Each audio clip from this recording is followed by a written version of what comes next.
వైభవాన్ని తీసుకురావడానికి నేడు మొదటి సర్వసభ్య సమావేశం ఇది అని టీటీడీ మాజీ చైర్మన్ భూమన కరుణాకర్ రెడ్డి అన్నారు. రోజా నగరికి రాజా లాంటి వ్యక్తి అని, రాష్ట్రంలో ప్రజాదరణ ఉన్న నాయకురాలని కొనియాడారు. వైఎస్ జగన్ మనసులో చెల్లిగా రోజా స్థిరంగా ఉన్నారని తెలిపారు. అత్యధిక మెజారిటీతో రోజాను గెలిపించాల్సిన బాధ్యత అందరిపై ఉందన్నారు. నగరి అభివృద్ధి చేసిన వ్యక్తి రోజా అని, అందుకే గెలిపించాలని కోరుతున్నానన్నారు.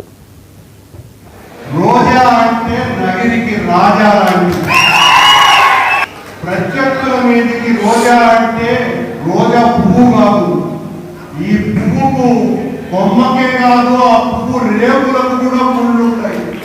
అది రోజా అంటే. రోజా రాష్ట్రంలోనే అత్యంత ప్రజాదరణ కలిగినటువంటి వైఎస్ఆర్సీపీ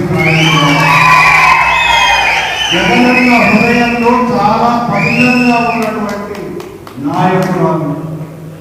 ఎవరు ఎన్ని రకాలుగా మాట్లాడుకున్నా జగన్మోహన్ రెడ్డి గారి హృదయలో ఉన్నటువంటి ఏకైక నగిరి రాజా రోజా. మిగతా వాళ్ళు ఈ అవాకులు జవాబులు మాట్లాడేటువంటి మాటలన్నీ పట్టించుకోవాల్సినటువంటి అవసరం లేదు.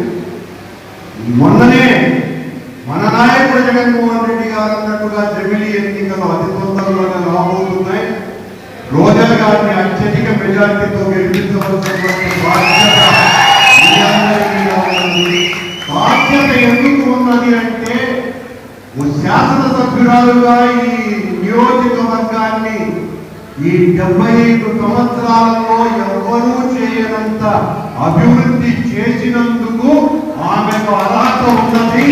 అర్హత ఉన్నది కాబట్టి మనమందరము కూడా, నగిరి ప్రజలందరూ కూడా ఆ అర్హత పత్రాన్ని తెచ్చుకున్నటువంటి రోజా గారికి యోగ్యత ఛత్రం అంటే ఆ గొడుగును మనం ఆమెకు ఎత్తాల్సినటువంటి అవసరం ఉంది. కనుక నగిరిలో రోజా గారి నాయకత్వాన్ని మరింత బలోపేతం చెయ్యమనే జగన్మోహన్ రెడ్డి గారు నన్ను ఇక్కడ అధ్యక్షుడిగా నియమించినారు అన్నటువంటి విషయాన్ని మీకందరికీ తెలియజేస్తూ, ఇప్పటికే చాలా కాలాతీతమైంది.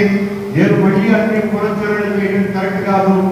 మన నాయకుడు జగన్మోహన్ రెడ్డి గారి లాంటి నాయకుడిని ప్రపంచ రాజకీయాలలో చీకటిలో కూడా కాగడా పెట్టుకున్న మరొకరు కలపలో అంతటి వీరుడు మన నాయకుడు. రోజా అంటే నగరికి రాజా లాంటి